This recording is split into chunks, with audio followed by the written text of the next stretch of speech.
Everyone dreams of living an uncommon life, and the best asset you have to achieve your dreams is you. Welcome to the Uncommon Wealth Podcast. We're going to introduce you to people who are living uncommonly. We're also going to give you some tools and strategies for building wealth and for pursuing an uncommon path that is uniquely right for you. Hello and welcome everybody to another episode of the Uncommon Wealth Podcast, where I'm your host, Phillip Ramsey, and today we're talking about an amazing trip that I just went on with my good buddy, Jon Shiplett. And so we're going to give you kind of the backstory of how we got to this thing, what this trip was called, or what we did in this trip. We're going to talk about our itinerary, things that we learned, things that we thought God taught us in the process. It's going to be awesome. Welcome to the show, Jon Shiplett. Hello. Yes. Happy to be here. Oh, yeah. Okay, so first off, we should probably give people the backstory. And it kind of starts with me. So I was at this peer group that a lot of business owners, I think you can only be business owners of this thing. One of my friends, I asked him, what is he doing this weekend? And he was like, I'm taking my family to Colorado and doing this thing called the Via Ferrata. And I'm like, what is that? And he then began to explain to me what a Via Ferrata was. And that is, you get a rock climbing equipment harness, and then on that harness is two, I would say, rock climbing ropes that are attached to two carabiners. Those carabiners are attached to a mountain or a iron cable on a mountain that's bolted into the mountain. And the Via Ferrata is translated the iron path or iron way. And then you go up these like rock climbing, I guess, hikes and like climbing is kind of what I would say. But instead of having them extreme hikes, there you go. That's an even better way. See, that's why Jon's on the show here, everybody. He's here to clarify. But extreme hikes, and a lot of times they're very open and exposed, but you're connected to this cable on the mountain. The reason why you have two cables is because at some point those cables have to be attached to the mountain. So you take one of the carabiners and you put it over the attached bolt, and then you are always connected, and then you swing over the other one. But as soon as I saw this, I was intrigued, and I thought, I need to do this. Now, that's that story. But there's another story that kind of made me want to do this. And it was about a year ago. If you're a longtime listener, you'll understand this. I interviewed a gentleman named Brad Meckley. He was 60 years old, and he was feeling like he was kind of complacent in life. And he decided to shake things up a bit, push himself out of his comfort zone, and he scheduled a bear hunt. We have him on the show. You guys have to listen to that. One of my favorite podcasts, because at some point he's like whispering in the microphone because he's going on a bear hunt. It is so good. But while I was interviewing him, I was like, I want to go on a bear hunt or something like a bear hunt. I'm not a hunter. Honestly, Brad wasn't either. But he pushed himself out of his comfort zone. And like I constantly was kind of thinking like, what could be my bear hunt? So when this gentleman was talking about his Via Ferrata, I was like, this could be my bear hunt. So as anybody knows of me, I go home and I do the most logical thing, which is I Google, what is the world's best Via Ferrata? Which happens to be, this is a true story, in China. And so I was like, well, I can't get to China ever. Like that seems like a really hard obstacle to pass, and I don't want to do all that work. The second one was in Switzerland. And I was like, Not only was the second one in Switzerland, I started doing a little bit more Google research, and there was a video that showed this guy doing this Via Ferrata. And I was glued to my screen. Like I couldn't stop watching it. It's 12 minutes long. We should probably put that in the show notes so you could watch it. It's the most amazing video ever. And instantly I was hooked. Couldn't stop thinking about it. And so, but in the back of my head, I was like, this is a bucket list thing. This probably won't happen soon. And then I don't know what happened, but I couldn't stop thinking about it. So I just quickly looked for flights, how much flights were. And that's when things got really interesting, because the flights were only $500 round trip from Des Moines to Zurich, which was like, okay, here we go. Okay. But I knew I wasn't going to do it alone, because this is something that like we're from Iowa. The closest mountain is like 8 hours away. We don't really have those.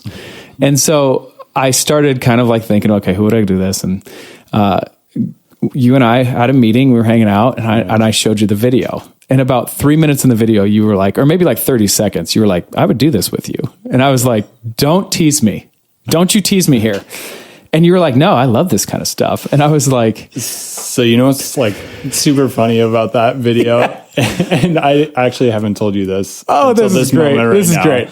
So you only showed me like the first like 30 seconds, I think, of that video. Yeah.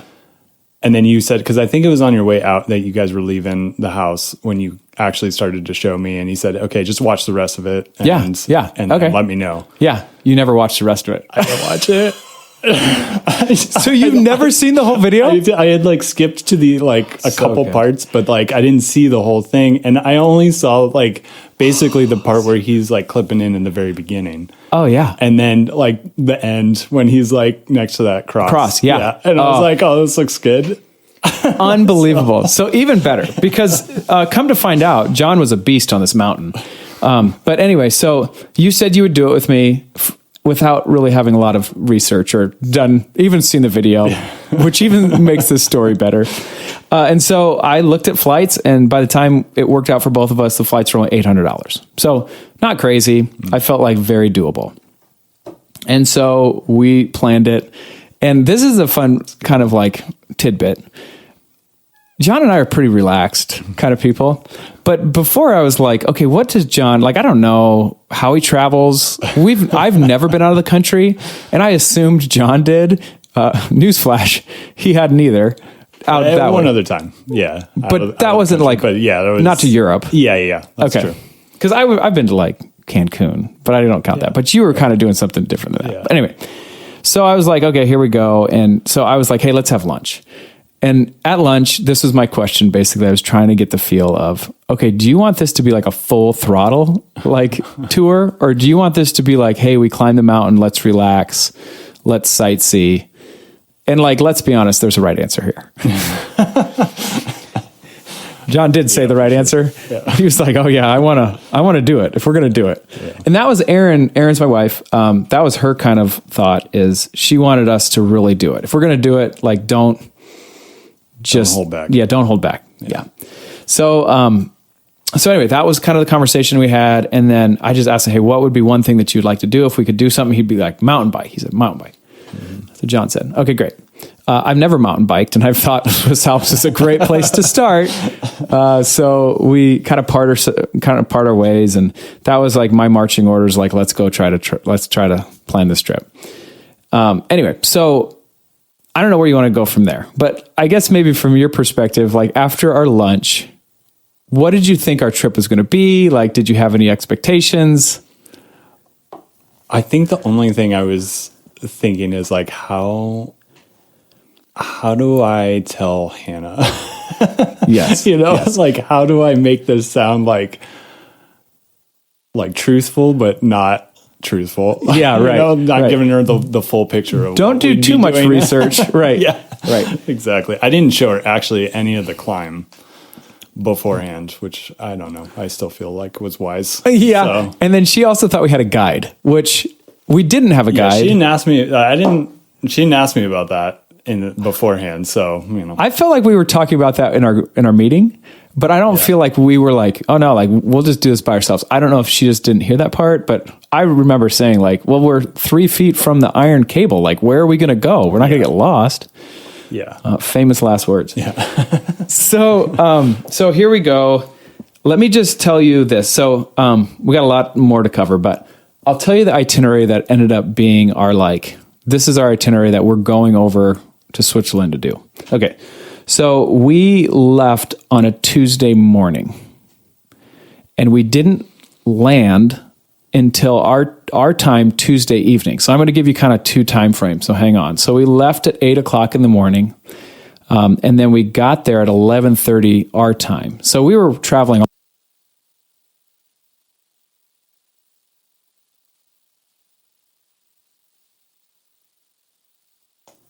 Hey, not sure what happened there. Sorry, Ben. Okay, so it was our time, 8:00, and then we landed in Zurich at 11:30 p.m. our time, but their time was 6 in the morning. Mm-hmm. And so Jon and I tried to sleep, but really we weren't that tired, and we just didn't sleep. Maybe 15 minutes, maybe. We rested our eyes. But again, we were pretty excited about being there. So we get to Switzerland at their 6:00 in the morning, but now it's our kind of midnight. And we kind of go off and we get our rental car. So we had a rental car we thought about, because everybody's going to be like, why don't you do the train system? Great idea. But it's $800 for a week to do full access train rides. Yeah, I don't know. Maybe it's amazing, but that seems like that would have been a nightmare. I agree. Yeah. Because we had such a interesting schedule that I didn't want to like, when's the train leave? How do I get there? Is it the bus or whatever? And the place that we were going to go to is not like the most well sought after place in Switzerland, Leukerbad. Not much people go to Leukerbad to go to Switzerland. Hotspot, yeah. Tourism. Yeah. Thermal baths. Yeah. They love it. But so we get there Wednesday morning in Switzerland, and Jon and I were like, okay, here's our options here. Like we can drive, try to do something, but we know it's going to hit us pretty quick. Like this whole jet lag thing. Neither one of us have experienced that, right? You've never experienced jet lag because you went south. Yep. Okay. So we get the rental car, and right when I get the keys, I take the keys and I put them in my pocket, and I tell the attendant at Hertz or whatever, I'm like, okay, I got a couple questions here. Now that I have the keys, like which side of the road do we drive on? And I didn't know. It ended up being the same road that we travel over here. And then I was like, anything else we need to know? Which, fun fact, you can't turn right on red in Switzerland, which she told us. And then you have to pump, and then you go pay. So there's your two things. But for the most part, it was we were kind of like doing the same thing. So we go out and we decide in our infinite wisdom that we're going to go mountain biking because we got an email, or I got an email because I scheduled the bikes. I rented bikes for Monday. And this was now it's Wednesday. So it's week. But he emailed me and said, hey, the mountains isn't even open on Monday. You might want to change your plans. Good to know. So Jon and I thought we would go to this small little town and go mountain biking first while we haven't slept. Well, what a great idea. Luckily, God was looking out for us because why? Why, Jon? Well, first we couldn't really find it. That's true. Yeah, that's true. And then, I forget. It's just closed. It was just closed that day? Yeah. Although we could have rented the bikes and then just biked up there, but like that would have lasted the maybe. The chairlift was closed. The chairlift was closed. Yeah. Which I'm talking like, I'm going to need chairlifts. Yeah. And then after looking at this mountain, I was like, I'm super grateful this thing's closed because like this is gnarly. I think it would have been fine. Oh, yeah. Jon's done it before. Yeah. Phillip hasn't. So I would have ended our trip right there. No. So anyway, we get to this little town. The GPS, funny enough, put us to the top of the mountain. I don't know if I put it in wrong or whatever, but we're like driving around cows and like we're not in Kansas anymore. But it's beautiful. And so then we decide, okay, this isn't going to work. So let's go to Leukerbad. So we drive. And funny story about this one is I paid I thought it was a toll. It was like 38 francs. And I was like, that seems like expensive, but what do I know? And we get to this point, and I see like 3 different lanes to be in. And we go all the way to the right, which goes right up to the front. And then over to the far left was trucks. And then there was, I think, some cars and motorcycles. And then Jon and Philip's tiny little car. And then I noticed that people are getting out of their cars. And I'm like, Jon, why are people getting out of their cars? And we don't know, right? And then we're looking around because we're trying to figure out what's going on. And I don't know if, Jon, you saw the sign or something going on, but tell them what happened because this is a fun story.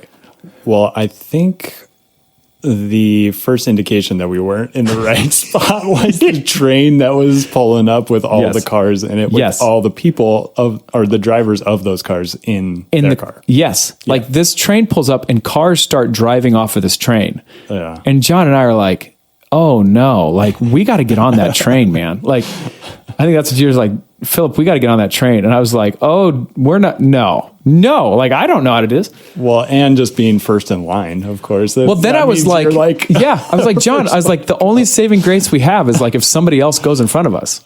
Yeah, no. The attendant looked straight at us, was like, all right, come on, let's go. And I'm like, I don't even know what to do.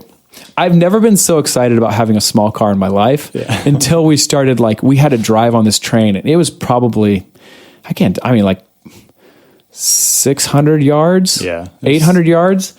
It's pretty big. Yeah. And you had to just picture driving on a train. I mean, there's railings, but it was pretty narrow, driving all the way up. And we didn't know where to stop. Do we pull up all the way to the engine? Do we pull back? And so both Jon and I are looking around trying to read nonverbals of people like flipping us off or something. But we ended up we ended up doing it fine. No one yelled at us or honked at us, which I felt like was a huge win. Yeah, for sure. And that train went through about 5 miles through mountain, which cut off about 45 minutes of time, which is the reason why our GPS routed us there. Because it was like pitch black when we were going through there. Pitch black. A little weird. Yeah. So we were in our car in park, turned it all the way off and moving. It was a really surreal experience. Yeah. So we get through this. Great. We actually stop on the other side of this mountain and have our first lunch, which I felt was good. Mm-hmm. We got sparkling water, which that's what you do over there. You'll love it. Which is fun. I thought that was I think my favorite pizza of the time. So we do that. And then we get to Lukerbad. Then we have to find our Airbnb, which was not easy. And these roads, I'm telling you, are not like American roads. They're tiny. There's construction. We have to reverse. It was kind of a mess, but we found it. We found our Airbnb. Ended up being great. But this was the first time we got to see the mountain we were going to climb. Yeah. What'd you think? Because you hadn't seen the video by now, so you don't know. Yeah. Yeah, definitely intense. Definitely a lot bigger than I had imagined. And I don't think I had imagined it. I think I was picturing more like Colorado a little bit. And man, these things are just like aggressive sheer cliffs coming out of the ground. So I don't know. I don't think I was expecting quite the climb that we were about to embark on. I think that's valid because I agree too. I wasn't really expecting that. And then not only do you have like a iron cable that you're hooked on, but there's lots of ladders. And many times there's rebar that's slammed into the mountain that you're just putting one foot on this little rebar. Like it's pretty crazy. That though too, I think I was totally underestimating how little of that there was. Right. I was planning on this whole thing being, those iron pegs and ladders and stuff. And that's not the case. It was probably like an 80-20 split that 80% of it, you're just scrambling up. That's right. The cable, but yeah, I don't know. Yeah. So we start looking at the weather at this point. Like, when's the best time to climb this thing? Because I need to go back to the itinerary. The itinerary was this. So we get to Switzerland. We finally get to our Airbnb. We're just going to relax on Wednesday, which is great. Thursday would have been the best to climb the mountain if weather permitted. And when we were coming over, we were just looking at Switzerland like, this isn't looking great. So that was ideally Thursday. Friday was going to be a travel day that we were going to go to Zurich, but it also could have been like our backup day to climb. Because when we were scheduling this, like you either schedule it and get things booked up, or you have this like gaping hole and you just hope that things are planned or hope things are open. So we had Thursday, that was going to be our climbing day. Friday was going to be our backup climbing day or travel to Zurich to relax. Saturday, we had this thing called the canyoning. If you don't know what canyoning is, I'll tell you. They cart you up to the top of the mountain and you follow a canyon down. So there's jumping off cliffs, there's rappelling off of waterfalls, and there's sliding down natural water slides. Super exciting. Both John and I were pretty pumped about this.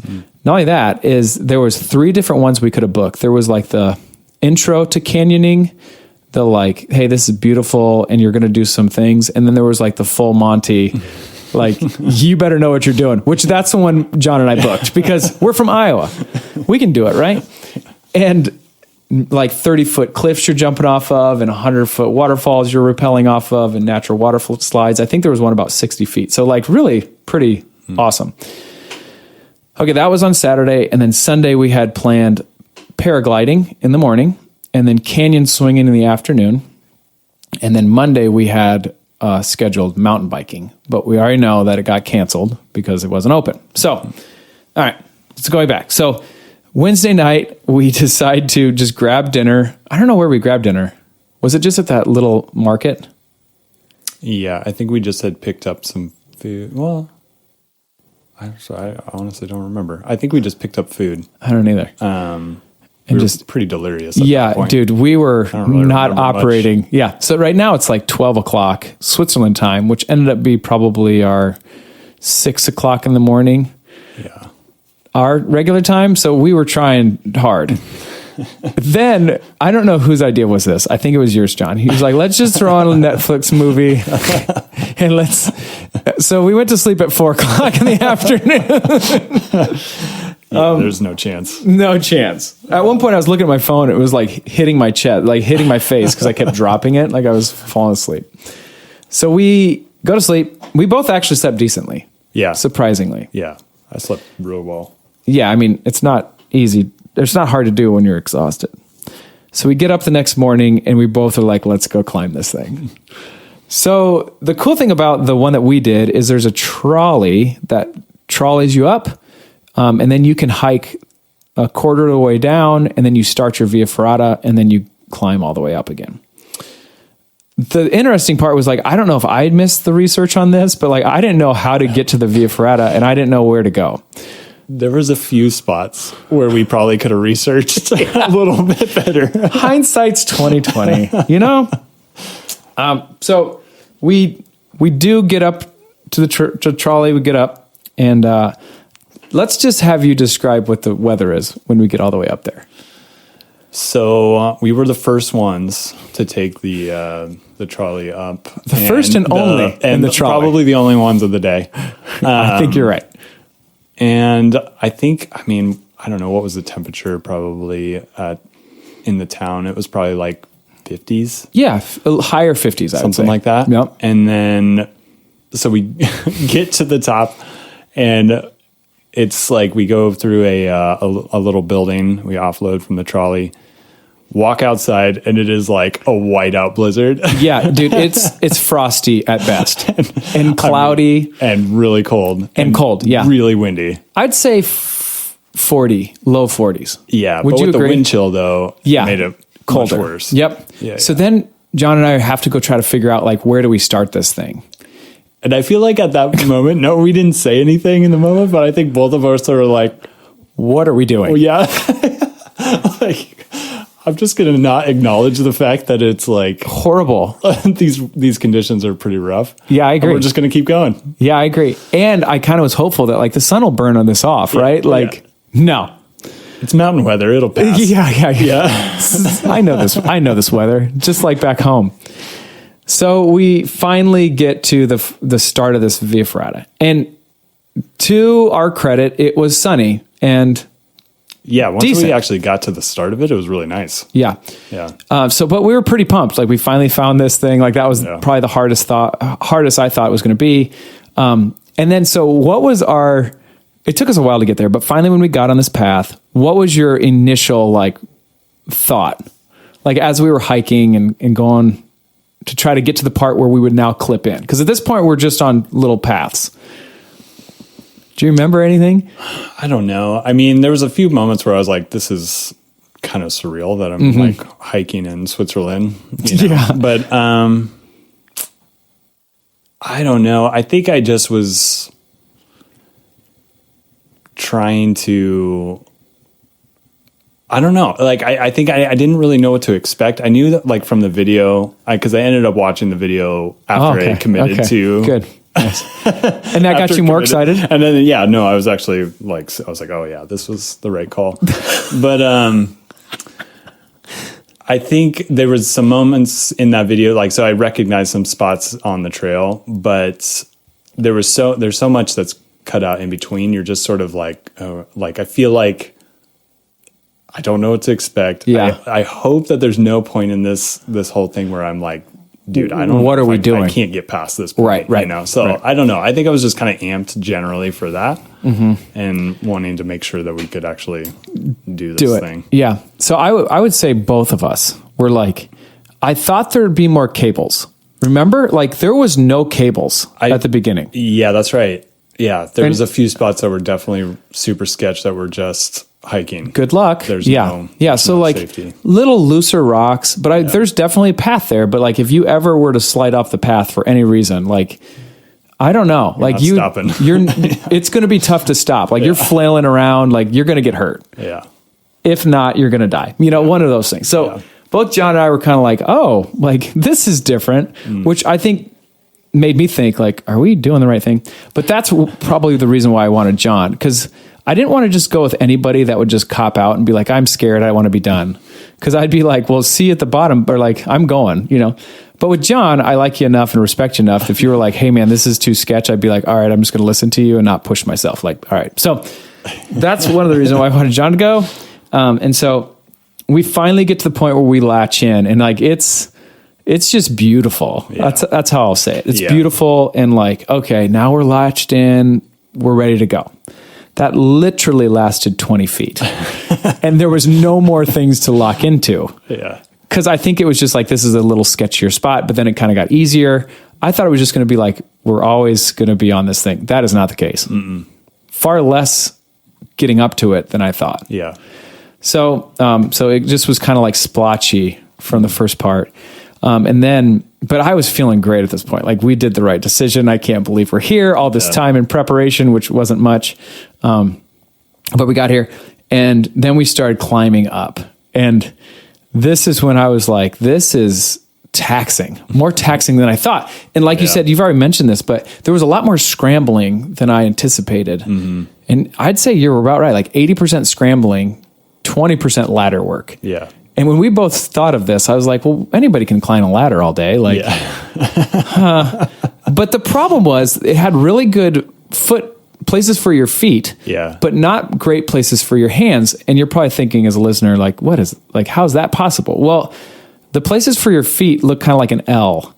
So great for your feet. But if you tried to put your hand on there, like, you're going to lose strength pretty quickly because your hand's just going to be cramped. Mm-hmm. So it's just not a great hold. So the way that you would do that is that you would grab the iron cable that's going now straight up and down, and you would have to climb up that way, which takes a lot more energy than, you know. So, but sure. The good news is we were climbing, we were finally there. Weather was great. Yeah.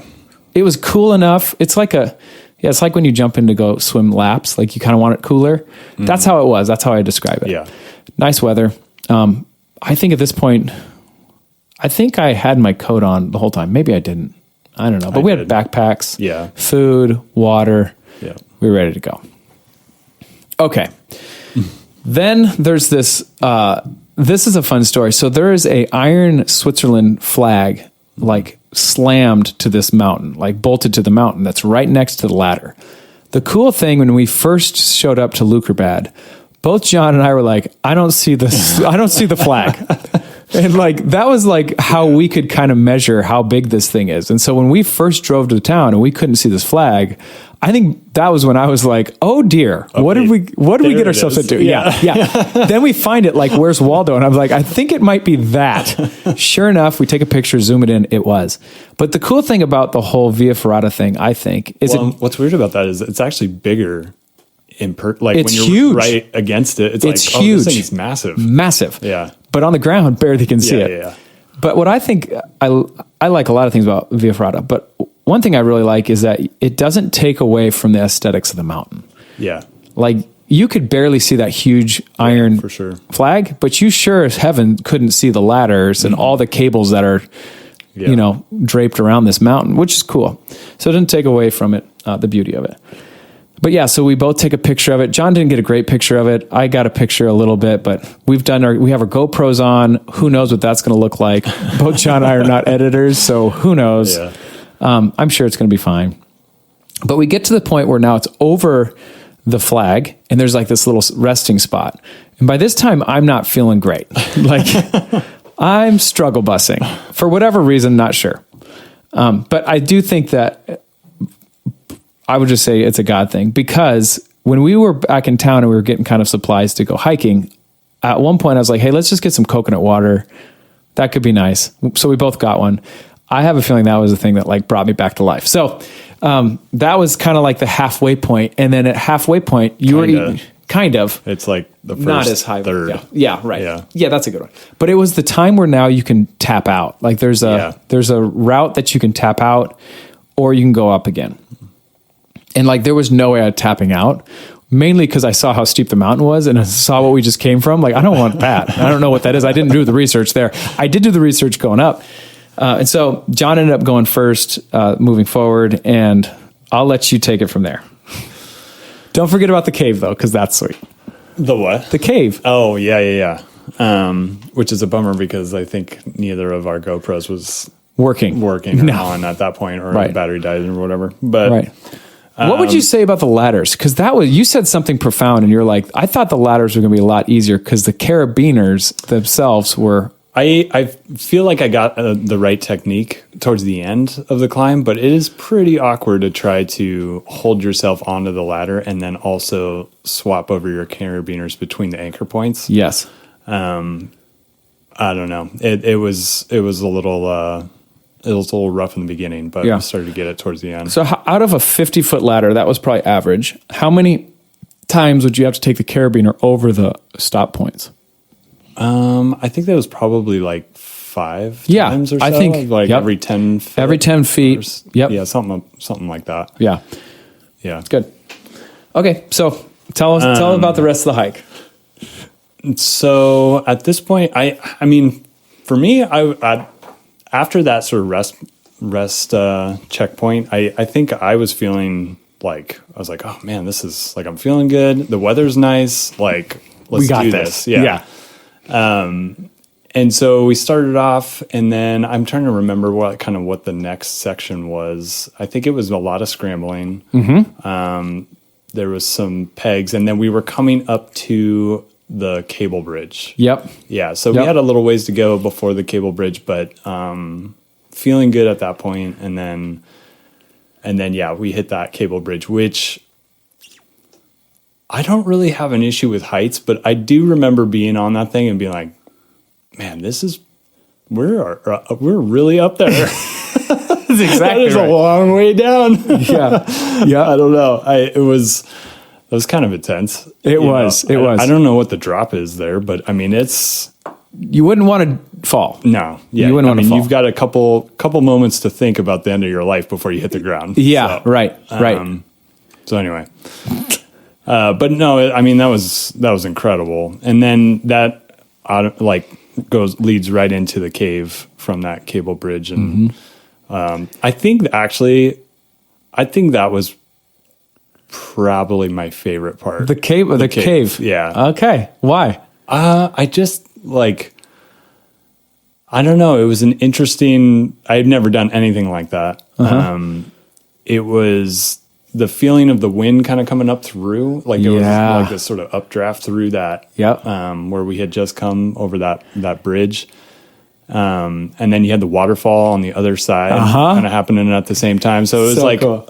Lots of senses. A lot of things were happening, I think, at that. And then we had to go to the harder, more easier route, because the easier route had the waterfall kind of basically going right through it. So, I mean, I didn't really feel like being soaked. So it's like, well, we'll try our hand at the harder route. Turned out to be a wise decision. Yeah. And it really was, that probably was the most difficult in terms of the climbing. That was probably the most difficult part of it. Yeah. But, so when we were doing research, there's a lot of maps on this, but then they give you like a rating system. And in the cave, it did say that the rating system got the hardest. Yeah. Kind of like inverted climbing a little bit. Now it's ladder work, so that's helpful, but yeah, I mean, any rock climber would be like, this is easy. Yeah. You could we're from Iowa. Hands. But I mean, we're in Switzerland. Yeah. Come on. Give us a break here. But, and then I think as soon as we start coming out of that cave is when it started to rain, I believe. Or it was rain at first because I remember being wet. Maybe that was partly from the waterfall. I think so. But then it started to snow, though. Yeah, so when we got to the top. I will say that I remember before we get to the Iron Cave or the bridge. Yeah. That I was seeing I was like, oh, it's dust. Like there's dust everywhere. No, that's snow, just very fine particles of snow. Yeah. But then we go into the cave. And so I don't think anything of it. But then when we get out of the cave. Yeah. Yeah. So I mean, coming up that chute, I think, I don't know, is probably another 75 feet or so out of the cave. And I think I got pretty wet from that. I think from the waterfall. Yep. Not too bad, but and then it flattens out for a second. Yep. After that, and I remember I changed my GoPro battery, and I was super bummed that didn't get any of that footage going through the cave, but your favorite part, isn't it how it is? Yeah. But, we didn't do a great job of that. The GoPro and John and I, we just didn't plan that well. Like we had 2 GoPros. We should have been like always one. Somebody's always on. Like, hey, I'm turning mine off and we're on. Okay. We never did that. Great. Yeah. Hindsight. I mean, I really wasn't focused on, I just was focused on getting through this thing. Yeah. And hindsight now I'm like, oh man, I wish I would have really like paid attention to. I would agree. Yeah. My number one focus was like stay present. Like I didn't want to be like, what are we doing and how are we doing it? And let's get the best shot. It was especially like at the top. Yes. Like, who cares? Right. Because one of the things that I was the most excited about, because I think this is time to talk about it, was there was a cross at the top of this mountain. And when I pitched this to Aaron, I was like, Aaron, I'm either going to go see Jesus on the top of this mountain, or I'm going to go see Jesus face to face. Either way, I'm pretty excited about it. But like you said, like we pulled out of this like little hole, kind of cave kind of thing. That was my scariest moment. I think I've told you this, but you kind of had to whip your leg around and you were kind of crouched down and you were harnessed in, like your carabiners were locked into the iron cable at this time, but it was still kind of loose. Like the rope, the 3-foot rope between you and the carabiner and the iron cable was a little bit loose, and you're kind of squatting down and you had to kind of pull your other leg out and over. And I was like, woo, because like there was just straight drop. Yeah. But it started getting cloudier at that time. Like, yeah. And like we could tell like around this like corner, it's going to get pretty ugly, like weather-wise. How ugly? We didn't know because we could still do sun, but okay, go ahead. I think, that section was extremely awkward. Because you were saying you're crouched down and stuff. I remember I have video of this actually. I'm like starting to laugh because I'm like, this has to look just ridiculous right now. I think I bumped in the GoPro into the rock like a bunch of times. Yes. I'm just like, oh my gosh. But, and yeah, you are very exposed on that side. I mean, it's got to be at least a couple 1,000-foot drop. Oh, for there, sure. Right. I don't know. For sure. I mean, we couldn't see super well, but you could see enough. You could see enough. You're exposed. Yeah. But then, I think at the top of that ladder run is when it gets ugly. Oh man, this is starting to turn. It wasn't snowing crazy, but it was the wind was picking up pretty good, and we weren't super close to the top yet. So I'm just like, okay, well, this is going to be pretty rough. From this point on, this is going to start getting really rough. Yeah, right. Because again, it's sure enough, worse than we thought. Yeah. But it was getting snowy, so our footholds are now kind of snow covered. Like they're just not dry anymore. And then your cable's also wet and cold. That was the point too, where I still don't even know at this point. Like there's 2 different ways you can go. Oh. And we went to the more exposed route? I don't even know. I don't know. We just picked one. I didn't even realize that. There was like, you could go right or left, and we went right because it said you're right. Dubenhorn or you're right. The name of the... Yeah. I was like, I think this is right. Yeah. You're right. I'm not sure though. That's funny. I think you're so right. I think there was an easier route, and we took the harder route. That sounds about right. I think it was the name of the... That's right. Time, but... because it's the only thing I recognized on the little sign. Right. So I was like, all right. Yeah, but I would say, okay, so let's paint the picture. We're now strapped to this mountain. You're not unstrapping yourself. And like, there's really no going back. There's no going back. Yeah. Like there's only going up. And so that's comforting and also scary. It's scary and comforting. That's what I'll say first. Like it's scary to know like, okay, we're doing this thing. Yeah. And there's nothing holding us back. That's scary and comforting all at the same time. Like we've got to, the only way we're going to get out of this thing is if we keep climbing. So we do, we just keep climbing and the weather just gets more and more gnarly. Yeah, for sure. And so now we're kind of like, I'd say we're getting close, but John's now ahead of me because I was tapping out for a while. I ended up feeling decent at this point. Like I'm good. I'm not 100%, but also I think I was just jet lagging and tired and altitude maybe a little bit, but I was fine. But I could tell Jon was like looking for the top, like, and I knew that. And the best part about Jon and I is like, we didn't have to climb like super close together. Like if I needed it, I could get his attention. If he needed me, he'd give my attention. But it was kind of like we were on this mountain together, but separate. You know, it's not like you're going to carry me up this thing. But I could tell, like, Jon's going to tell me when he sees the final ladder. Guarantee. Like, we didn't really have that conversation, but I knew that you're going to tell me that. Yeah. And I kept listening for it. It's not coming. Okay? Not coming. So yeah, I think that was one thing, too, I wasn't expecting. I think I expected the final, that final ladder way sooner. Oh, for sure. It just was like... Yeah. It's kind of that classic, like you keep going over the next ridge and you're like, oh, there's another one. Exactly. And the video that we watched did a really good job. And the reason why we thought this preconceived notions was like, it was almost all ladder work for this guy that he posted on. So, okay. So that's the reason why. And so we'll just cut this story short. We get to the top. Surprise, surprise. But it's really bad. Unless you want to add anything in between. I mean, the only thing, like, there was never a point on the climb that I felt like, oh, we can't handle the climb itself, or that I was even super sketched out of the heights or anything like that. Right. The only thing that was adding the sketch factor was just the weather. The weather. Because it was starting to snow real bad at the top. Yeah. Everything's now getting covered. It's super slick. Yep. There's ice on the cable. Yep. Icicles were forming on the cables that we were climbing. And that final ladder even. Was pretty slick. Yeah, so by this time our gloves are wet. Yeah. Jon has exposed tip fingers. Fingerless gloves. Gloves. I have full gloved fingers. Yeah. But our gloves were truly sticking to the ladder. You know, like when you stick your tongue out and something cold and it kind of like sticks. That's what our gloves were doing on the last ladder. Yeah. That's how ugly it was. And I stopped, I think, 3 times on that last ladder just to take a break. Kind of like, stretch out my forearms and like go again. But I was ready to be done. It was crazy windy. Crazy windy. It was blowing pretty hard up there. Yeah. So we both get to the top and immediately we're like, we got to abort mission on the cross. Like, can't even see it. We can't even see it. So like, we just run into it. And then like, the reason why I wanted to is because it's just beautiful view. Well, if you can't see the view, what's the point? Yeah. So both Jon and I are like, all right, let's get down. This is where our lack of research probably exposed us a little bit. We were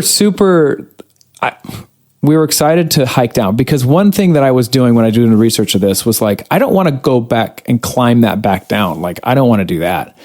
But the good news is about this Via Ferrata and many of them is you hike back down the other side of the mountain. So we don't have to do any more climbing. The problem with that is we don't really know exactly where the route is, and it's now 2.5 inches of snow. So any route that would have been kind of like paved in the can't see it. Yeah. White. And both Jon and I are cold. We have no idea what we're doing. This is now 5 hours into our whole thing. We've been starting this about 5 hours ago. So what do you do? Like, that was kind of dicey for me. I was like, I don't know how to get out on this mountain. Yeah. Yeah, no, that was sketch. And it's not like our GPS was working. But luckily, we just keep kind of trudging down this thing. I tripped one time, went down, and I could have, I think, saved it. But it's one of those things like either I'm going to go down on my terms or I'm going to try to save it and go down on somebody else's terms. Like, I'm just going to go down and stop. So, but I was fine. Which could have been really bad. Yeah, because if you would have gotten hurt right there. We were about 2.5 hours away from. Yeah, that would have been bad. Real bad. Praise the Lord, didn't get that hurt. And we finally found like one sign. It was a white, red, white. It looked like a sandwich. White bread, red meat, whatever you want to call it. It was like it was so good. It was like manna from heaven. It was like, what is that? We're following it. Turns out that was the right way. Yeah. Turns out it was the right way. So that was good. Over the next 2.5 hours, we just hiked down this mountain. And then we start looking at our clock and like, hey, that trolley goes down and it stops at 5 o'clock. And it's going to be close. Like, yeah. So we start jogging at the bottom of this thing. And luckily we now can see it's still kind of overcast, cloudy, but when you look up at the mountain, it's white out still. Like, yeah. And we only saw one other person on this whole thing and he was like running. Yeah. I don't know where he was running to or how he got there, but running, which was super humbling. Yeah. But so we get to we get close. John's probably, 50 yards ahead of me. And so you can tell him about this. So you're now at the trolley and they've locked the door. Yeah. I mean, I basically just all I had, left in the tank to get back to that, to that little building. And it's like, I couldn't see anyone because it was so, that it was storming so bad. Right. But I will say that there is a path that goes all the way down to the town from the top of the mountain. But John nor I want to do any of that. Like now it's getting to the point where like now it's getting icy on the path. Like it's not going to be great. So that's why like we kind of have to get down this thing. Spent, and at that point, I mean, we're 8 hours in. Yeah, basically 8 hours in. And that would have been at least another 3 hours. Something like that. Yeah. Easy. Yeah. So not great. Neither of us wanted to do that. So I get to the glass, try to open the door, and it's all locked. So I just start slamming the door, banging on it, and hoping for the best. And sure enough, some angry Switzerland guy comes out. What are you doing? Yeah. Well, and then charged us a little extra to go down on the last one because technically it was the last. But who cares? Who cares? Yeah, we paid it. Fine. Take our money. We get down. Had a great story to tell. We have a fun dinner at the end. And so that was kind of our Via Ferrata experience. I think now looking back, as much as I would have rather, I don't know if I would have rather had it like be beautiful or what we had, like it made it more for epic trip. Yeah. I mean, I still want to see that cross and what that looks like, but I'm good with it. Yeah. I would take what we had over a clear day. Yeah, for sure. So then the next day we sleep that night, we go to Zurich, we travel to Zurich. And then we get a call that the canyoning gets canceled because of snow. Surprise, surprise. Great. The thing that we were most excited about. Yeah. So I'll just cut the story. We were super disappointed, but we ended up going on a really fun hike that day. I think it was about an 8.5 mile hike up that mountain and back down. Yeah. But we did it straight out of our Airbnb. We just walked out and went, and then we came back, which was really fun. Mm-hmm. And then after we got back to our Airbnb, I remember this is when I was like, oh man, John and I just are traveling really well together. We probably walked 8.5 miles, even more maybe. Probably more if you think about how to get to that. No, I think it was 10 miles total. Okay. Yeah. We had our Garmin, so you know. 10 miles that we just traveled and walked. And we get done, we take showers, and then he's like, all right, you ready to go for dinner? Mm-hmm. And we walk to dinner. Like, that's just what we do. But I think anybody else would be like, no, we're driving. Like, no, not John and I, we walk. We had fondue that night, which has its own stories. Some stories are better just left alone. But fondue was fun. And then the next day, we went paragliding in Zurich. What'd you think about that? That was awesome. I could see why people get into it. I actually was thinking in the very beginning, I was like, oh man, this is kind of boring. Yeah. Like it's like the most chill extreme sport. But it wasn't until like I had asked if we could do some of the roller coasters or whatever they call it. And then I was like, okay, now I get it. I get why people are into this. That's right. That was incredible. And it felt exactly like a roller coaster. It was interesting. It was really fun. And then we landed like right in the middle of Zurich. Yeah. And then at the evening we did a canyon swing, which is probably about 90 meters. You just free fall and then your swing kind of catches up. I like that. That was fun. No, it was fun. I'll tell you one story about that. So the guide, we had probably, I think 10 people that were going up there. John and I were the last ones, but the guide, before us, we're telling the two girls like, oh, they were on like some trip. They're like, the guy said, you should do a Via Ferrata to the girls. And they were like, what's that? And so he told them. And so when John and I got up, we told him, hey, we've done a Via Ferrata. And he's like, really? Did you do some other one? And we were like, no, we did the Doppelhorn. He's like, no way. Like it was like instant credibility.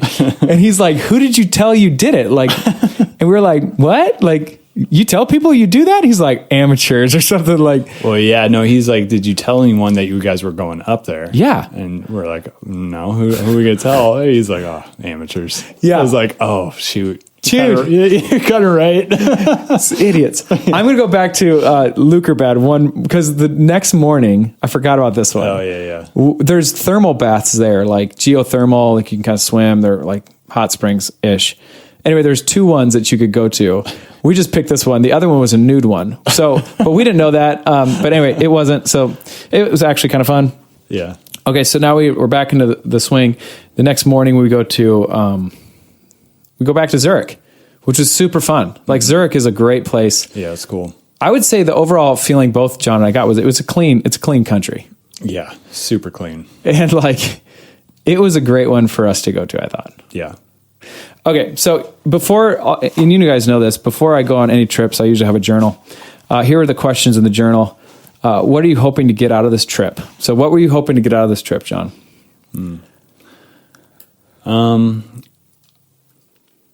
I think for me, so I like these challenges like every once in a while in my life. Yeah. And I feel like when you do a challenge that is physical, that it's sort of like this microcosm for life. Yes. Like, and it's the quickest way to sort of get yourself back to that willpower wall. Yeah. You know, right. Your and grit. like, are you like strong enough to keep going? Right. You know, and it's good.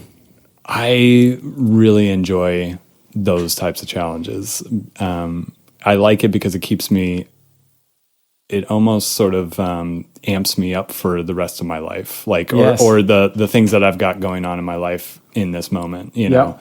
So I get pretty recharged by doing things like this. So that's what I was, I think mostly looking for. Right. I think so, to kind of piggyback off that, like these challenges and these experiences get you like the things that bubble up. They bubble up quicker. The things that like in life that God might be trying to teach you. Mm-hmm. This is just kind of a microcosm of just trying to bubble those up to the surface as fast as you can. And for me, they did. So my thought was just to push myself beyond my comfort zone, conquer a mountain. And basically this was kind of like my bear hunting moment. Like I wanted to see what God would do and what he would reveal to me when I've got myself out of my comfort zone. But there is, I think, a lot of truth to just the Via Ferrata in and of itself, like a symbol of my faith, right? Mm-hmm. Like just lock into Jesus and take the next step of faith. And I think what he's revealed to me, and this is other questions like, what did you learn from the Via Ferrata? Because I want to know yours too, is like, I don't challenge myself enough in my business. And I do in my personal life because it doesn't affect anybody else. Like, and I guess if I fell off the mountain, it would affect a couple people, but like I wanted to do a better job of challenging myself in the business, because when we did step on that core, like when we stepped on that mountain, we didn't really know what to expect, but we were locked in and ready to go. Like we were going to adapt and overcome no matter what. Like that was like the comfort part of it. Like no matter what we get thrown, we're going to figure this out.